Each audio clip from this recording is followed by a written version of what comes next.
ବାହାରିବ ତ କାଲି।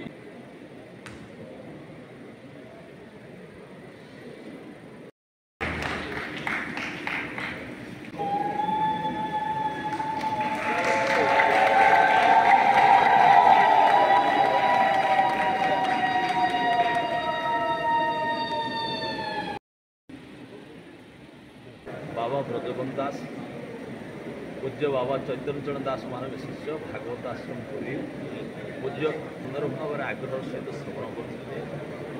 नैमिषारण्य 88,000 ऋषि बसते सौनकता के प्रश्न कले प्रश्न उत्तर देवा जाई सुखदेव सुत पौराणिक श्रीमद भागवत कथा कहले जहाँ कहले ताके आलोचना है। चतुश्लोकी भागवत भगवान नारायण पितामह ब्रह्मा को उपदेश देते।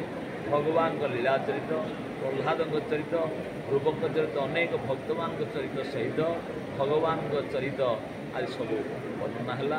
लोक मैंने खूब उद्भुत होती से भागवत वर्तमान जब प्रत्येक घरे परमशास्त्र भागवत अभ्यास नित्य भागवत पाठ द्वारा आज संसार सुख शांति आनंद जारी रख